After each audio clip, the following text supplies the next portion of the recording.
Bonjour à tous. Hello, I'm Eva Kubinyi, graphic designer and partner at Integral Rue du Bauer, Paris for over 25 years. Currently, I'm a professor for typography at the University of Applied Sciences in Aachen, Germany. This talk is about the research project Typo, a mobile app for recognizing and classifying typefaces. Its goal is not to automatically identify individual fonts, but to facilitate the learning of how to recognize their underlying formal principles. I'm happy to be here today at ATypI, where we present the project to public for the very first time. Hello everyone, I'm Robin Coenen. I'm working as a visual expert at the intersection of technology and design in Berlin. And I've met Eva while working at the Atelier Integral Rue du Bauer in Paris and since then collaborated with her. First as a lecturer at FH Aachen and then later on in the project Typo. I was actually very thrilled when Eva came up with the idea of a web app for typographical classifications, as I can still remember how confused I was as a student about all the different classifications from different people and even from different countries. So I thought that a web app with detailed information about it would be a perfect contemporary tool for students. It all started with an assignment in typography class when I sent my students from the first year in graphic design into urban space for typography safari. This exercise has a lot of success with the students as it's an initiation to look carefully at typographic forms. I then asked the students to identify the typefaces with existing tools for automatic identification. This was a complete disaster as 100 students tried to identify 12 typefaces each and mostly came up with wrong results.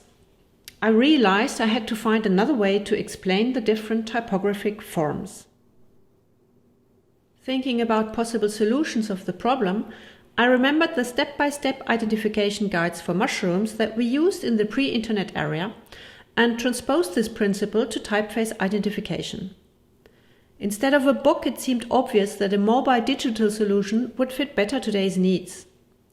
As my students mainly use their mobile phones to take pictures of typography, I decided to implement the identification guide in their phones. It was like sneaking a part of the university library into their pockets. In the beginning, an extensive research about typeface classification systems had to be done. You are probably familiar with the classification that Maximilian Vox proposed in 1954, then established as Vox ATypI classification in 1962 and extended in 2010. In Germany, where I teach, the DIN classification from 1964 is in use. As you can see, the terminology is quite unpronounceable, even for Germans. The British Standards classification from 1967 is based on the former named systems. All three classifications follow the same structure, partly based on historic evolution of typefaces. Well, though there are some little differences. We can notice that a detailed distinction of the serif typefaces has been made by the Frenchman Maximilian Vox. The German DIN classification puts focus on black letter typefaces, establishing 5 subcategories. The British Standard puts focus on sans serif typefaces, establishing 4 subcategories. These classification systems are taught to students, but they are rarely used in practice. When we look at contemporary resources like websites from foundries, blogs, or literature about typography, we come across a different, simplified terminology. These terms and group divisions in current international use have been relied on in the app to meet a broad public and make the content accessible and easy to understand. We identified current terminology for the 3 languages that we wanted to include in the project. As typography has a long tradition, every language has its own terms. We wanted students to learn this terminology in their own language and be able to understand literature in other languages as well. So, to use the app, enter the URL of Typo project, Then copy the app onto your mobile screen. A short sequence explains you the major functions.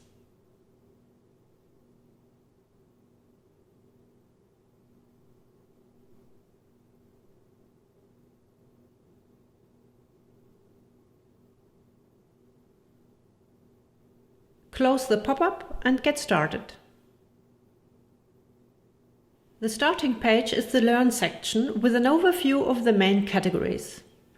Each of them is supplemented with historical information and explanations of formal particularities. The menu below provides access to all sections. The categories are serif, slab serif, sans serif, display, handwritten and black letter. Each category is illustrated by a typeface. Further sample typefaces can be accessed via link. Synonyms and translations are crucial information, as multiple terms are currently in use. Historical background helps better understanding of influences, formal models, and typeface evolution. For certain terms, information about terminology is provided. The font examples can be enlarged with a magnifying glass for a more detailed view.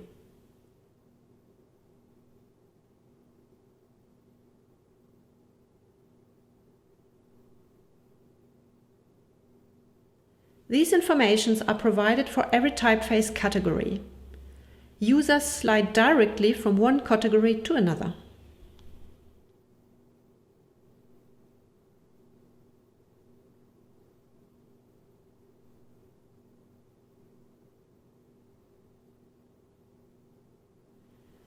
The typeface categories can be easily distinguished by anyone. For students and experts, an additional level of subcategories is needed. The existing typeface classifications are not very helpful here. The principles of form, based on writings from Gerrit Nordzij and theorized by Indra Kupferschmidt and Hans-Peter Wilberg, amongst others, are more helpful here.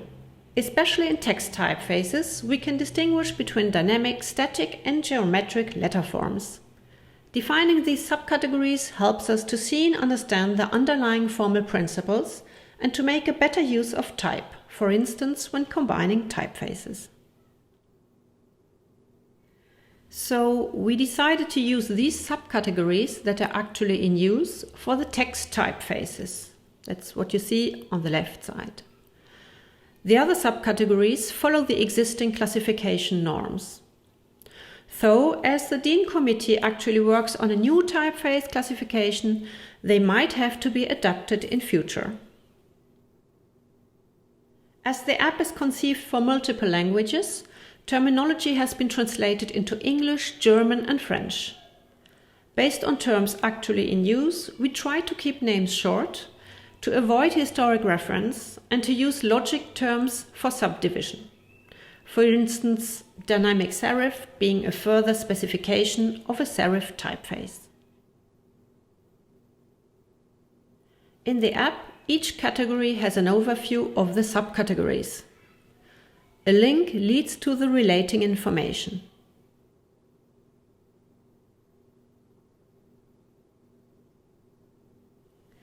Here is an example of dynamic sans serif typeface subcategory. It is illustrated by a typeface. Further sample typefaces can be accessed by a link. Synonyms and translations, historical information, formal principles and other features are detailed.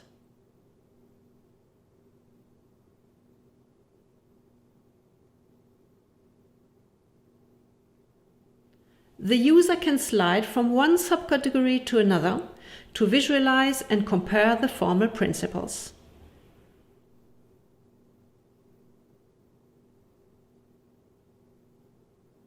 It became clear quite quickly that there was a lot of terminology that had to be explained, as the app is destined to beginners. So we collected most important technical terms and elaborated a glossary. This is the main page of the glossary. It is reached via the menu or via a link in the text, where one can access directly to a specific term. Links lead to the other sections of the app. In the Identify section, users can compare typefaces found in everyday life, for example in the cityscape, or that they encounter in their studies, with the models shown and make a gradual identification. In the first step, one distinguishes main categories, with serifs, without serifs, handwritten or black letter. For instance, let's choose without serif. This distinction can be made without expert knowledge. Then the stroke contrast is determined. This step is a little more difficult. Eventually, you might want to check the glossary to read about different types of contrast. The examples that are displayed help making the right choice. Then the formal principle is determined. Sometimes this step is not so easy, as typefaces can have multiple attributes or be in between two formal principles, just like a color gradient. Sometimes it's difficult to distinguish blue and green. Finally, typefaces can be differentiated according to other features like glyph style, materiality, technology, usage, etc. They have no bearing on the classification, but they are quite helpful when you want to describe a typeface. With the result, the identification path is detailed. The correct classification depends on the precision of the identification path. As a didactic exercise, the typeface to be determined can be compared with the result of the step-by-step identification in class. This Identify section is the perfect tool for prospective designers on a theoretical as well as practical level. The students not only learn about interesting typographical background informations, but can also find new inspirations. Say, when they discover a nice poster in the city with a font they find very appealing, they can identify the category to which the typeface belongs. With this info, they can swipe over to the font section and filter it for the respective category to find other associated or similar fonts from this category. This process consequently builds up the student's typographical horizon of experience.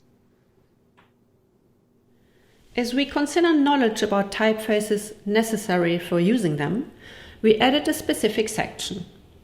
The Fonts Catalogue has a didactic selection of more than 100 typefaces with relevant background information. The selection includes typefaces that are relevant to understand the evolution of forms, prototypes for better understanding of the classification and the features. We included many contemporary typefaces from the 21st century. The typefaces in the Fonts Catalogue can be filtered and displayed according to specific criteria, such as by category, the formal principles, favorites, etc. The fonts are shown in different forms of representation, as a single-line pangram with a movable line, as a 3-line pangram with a zoom function, and at the end of each typeface description as a single letter.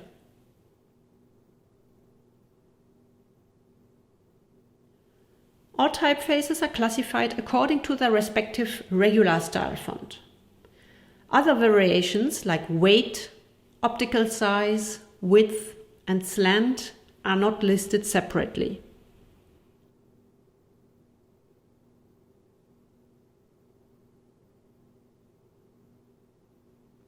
Here, in the Play section, users can check what they've learned playfully. Correct answers are shown after each question. Thanks to the power of combinatorics, the game offers new constellations in each round, as the questions and images in the extensive database are always recombined. The level of difficulty can vary. If the user classifies more than 50% of the questions correctly, the user is rewarded with some goodies. This could be relevant websites, some information about fonts, or other news from the typography scene. So this is the end of our talk. The project was carried out at the Department of Design at the Fachhochschule Aachen, Germany. We would like to thank all the foundries and designers that supported us, as well as our funders. Currently, the app is available in English and German. French and Spanish translations are planned. So, thank you very much for staying tuned. Check out the app and Instagram.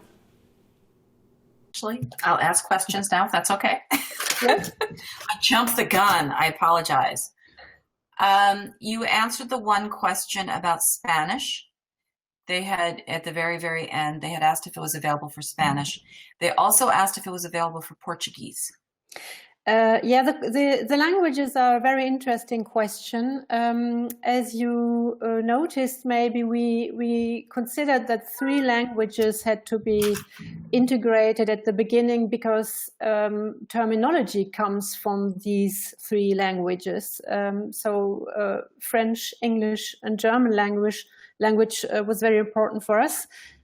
Spanish, if we find a translator, please write to us. So we haven't found yet a person to translate.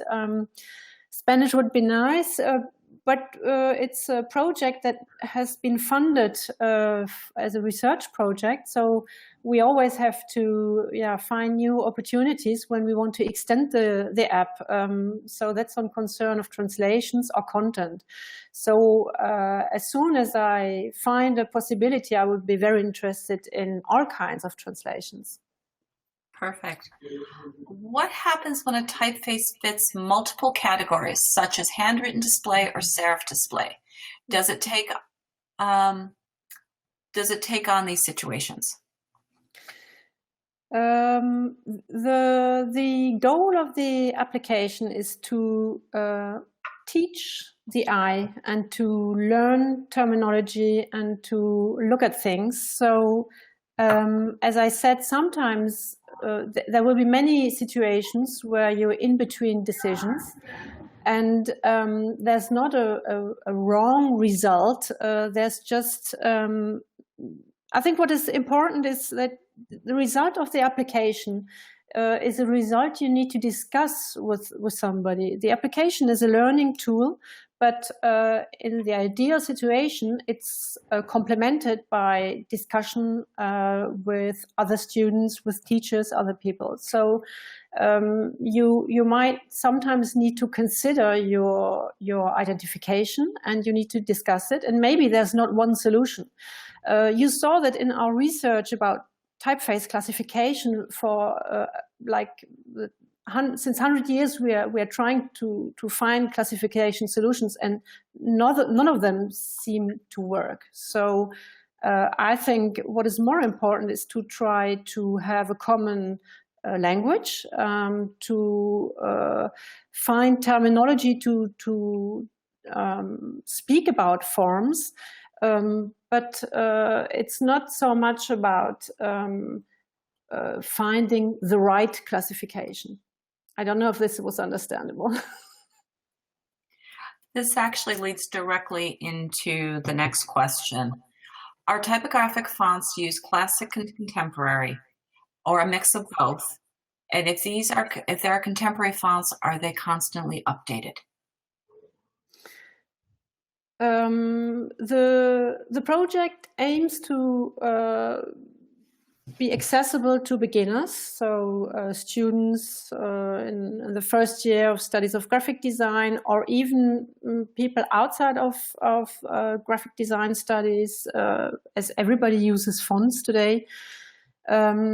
So we saw in class that students don't know the prototypic typefaces anymore. There's so many typefaces out there today that there's quite a confusion, and there doesn't seem to be like this basic knowledge about important forms that have shaped typeface history. So we discussed this topic for quite a while in the team, and we tried to have half of the fonts included like prototypic forms, and the other half, if possible, very contemporary fonts, but which still speak about this evolution and history of typefaces. The choice was very difficult, and we had a lot of discussions inside the team. It's not so easy to say which font is important and which font should be shown, but we try to make a democratic decision. So it's partly classic, partly contemporary, and it would be nice to update, but we wanted not to overwhelm students again with too huge offers. So we said 100 typefaces would be nice. And we were not able to attain that. We have 125 typefaces in the application. But we started with we had a list of Lara Liske, who was in charge of the typeface list. We had like 600 typefaces, which seemed to be important to be included. And it's just not possible. So it's a real problem between being didactic and concise and explaining things and showing everything that's going on out there at the moment. I think it's not possible. So reduction was the main decision we made. Okay. Would you consider changing reverse contrast to horizontal contrast, as reverse in this context is quite unspecific? Yeah, I saw that Felix asked that question. We can talk about that somewhere else, because the problem is that we're not talking to type designers with that application. So we try to keep things simple. And of course, we could have a debate about reverse or horizontal contrast in terms of terminology. At the beginning, we didn't have the reverse contrast in the application at all. I don't have an answer to that. We try to be concise and easy to understand. So some details had to be skipped. Some discussions even have to be skipped. So there is one more question, but I have a question after that myself. Is there a plan to extend the scope of the app to other scripts, maybe Greek or Cyrillic for starters? That was a kind of, I have plenty of ideas how to extend that application, and maybe Robin can talk a little bit about that concept, because it was very important for us to be able to continue to work with the app in terms of content. It's possible, but again, I think at the beginning, now as the app is out, we have to check if students can work with it before we make it more complicated again. So at the moment, we're not heading in that direction, but of course it would be a good idea. But maybe Robin can talk a little bit about the question of extension of the application, because it's an important aspect that we didn't put into the video. There's many things that are not in the video. Yeah, actually it was a challenge to make the back office where all the content is put inside in the back of the app, so to say, dynamically, so that we can extend the app, and this is absolutely possible. But also to change the app, because maybe the Dean Committee will find there are other ways maybe to classify the fonts, and then we have to be able to also change the decision tree with which you go through the classification and classify the fonts. So technically, this is absolutely doable in the back office, and it was a challenge to bring the app so far. And yeah, I think Eva already mentioned she has a lot of ideas how to extend it, and I think we just have to find the budget and the time to do it. Thank you. I guess that was part of my next question. I get to ask a question. You've limited to 125 fonts. I'm assuming fonts and their families, or is it just a single? It's just a single style. We're always based on regular style, because we need to put them somewhere. And of course, the whole complexity of style variation and italics, for example, are not really in it, because it would get us very far. So we try to start from this, and it was a huge challenge, because I think nobody has tried that yet, to give a tool to people to walk through the streets and to try to analyze things that they see, typography that you see in your surrounding, and it should work every time. I hope so. We have to try that now. That's the next phase of the project. See if it works really. And I would be very happy. I mean, this lecture today is the occasion for us to spread the idea and the application. And I saw the question if the application is already available. Yes, it is. And it's completely free, so everybody can use it and put it on your mobile phone. And I would be very, very glad to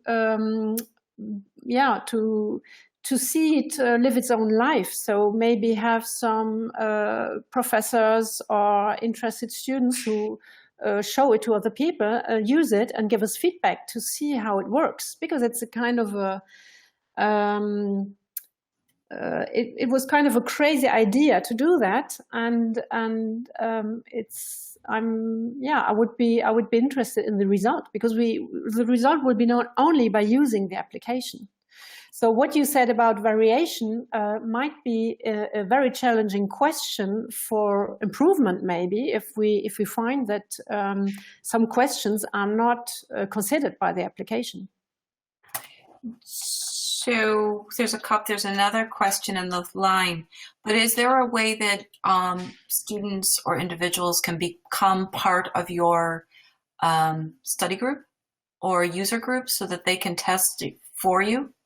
Of course. I mean, we don't have a established protocol or anything. The application is there, and in the application you have a contact email, and we are very happy to receive all kinds of questions, remarks, observations, and whatever, because it needs to, it's like a child, it needs to walk now. There you go. So I'm looking for your focus group from people in this audience. So reach out. You can become part of the focus group. There is one question. I'm interested in the feedback you've had to the dynamic versus static classification. Personally, I find this more used in traditional terms such as old style or modern that relate to other style sources. Example, architecture. Yes. There's a huge part in the beginning of the project was about trying to find classification systems that are actually in use and that relate in those different languages that I mentioned. And in Germany, we do have this continuity of the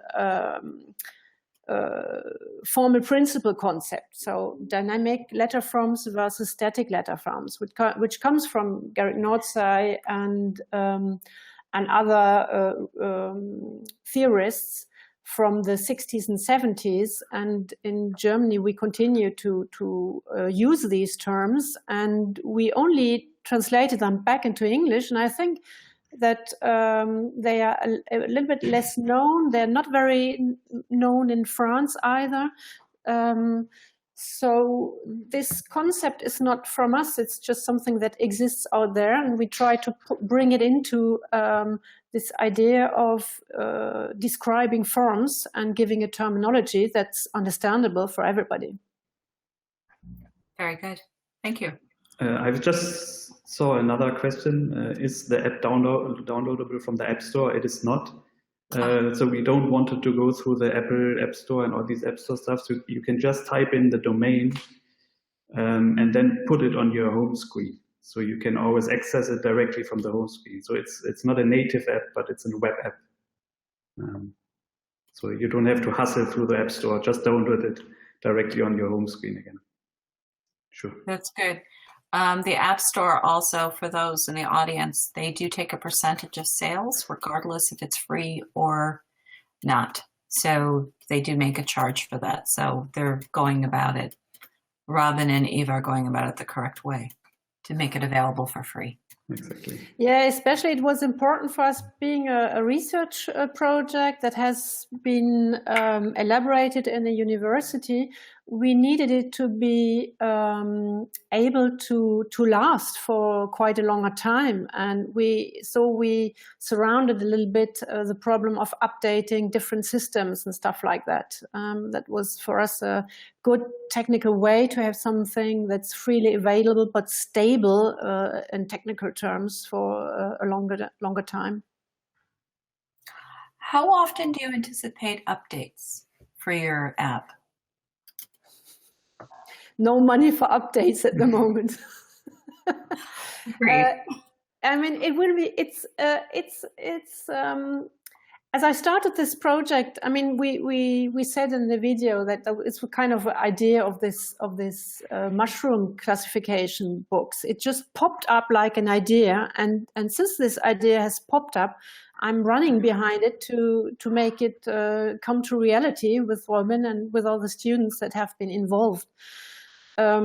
So I'm personally quite obsessed now with this project, and I would be happy to complement, update, and push it further. But I don't know. I mean, now in reality, it's rather the users who have to push it because they have to use it. How many users do you currently have? Do you guesstimate right now? Nobody has really seen the app yet. This is the first time that we're talking about it. So It's not really known. We used it in class, and so we had like groups of students using it. I took it to Switzerland to show it to some students, and then they used it. So it's not, we don't really have a public yet. This is the real next step, is to bring it to public and to distribute it. So everybody who listens now and everybody who will listen in the future to this broadcast, please try to spread this app, this project, because it's for you. Okay, perfect. What was it? Have you thought about the app eventually becoming a website too, or do you want to keep it as an app? I want everything, but you cannot do everything. So it's more. I mean, the idea of the mobile phone is it's something that students have with them all the time. So if you are in a waiting situation, you can always pull it out and learn something about typography. So I'm not sure that the computer is the right tool, because then you're in a working situation and it's something different. Understandable. Have we answered all the questions? What do you think? Anything else we want?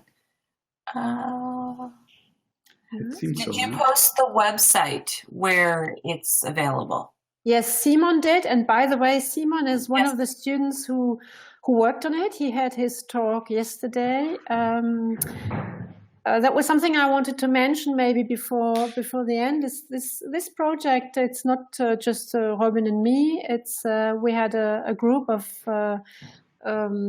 very hardworking students who helped in all the phases of the project, and that was a very challenging point, very, very nice and positive.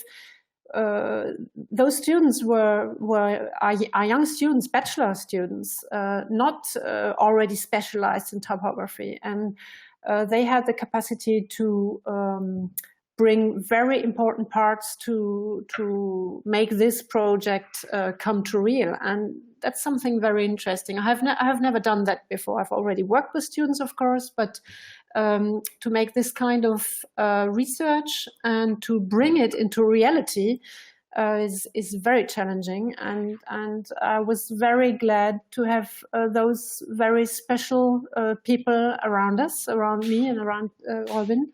And I would thank them very much for their energy and their inputs.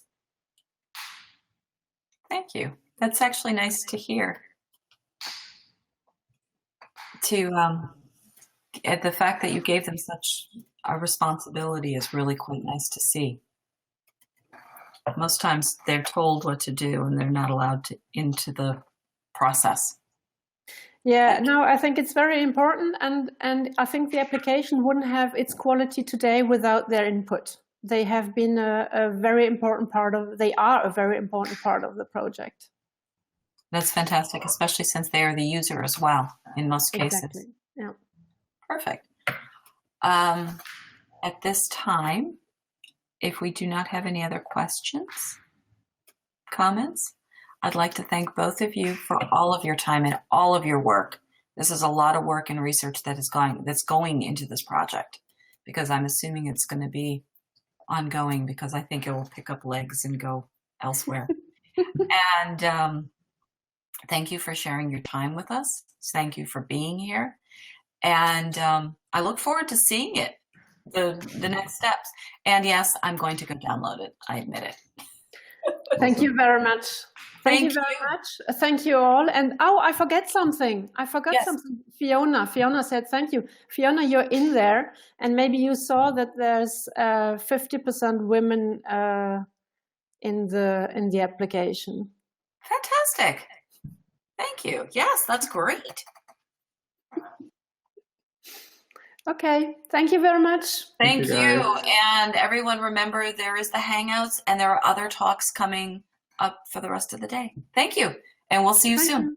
Thank you. Bye-bye. Bye-bye.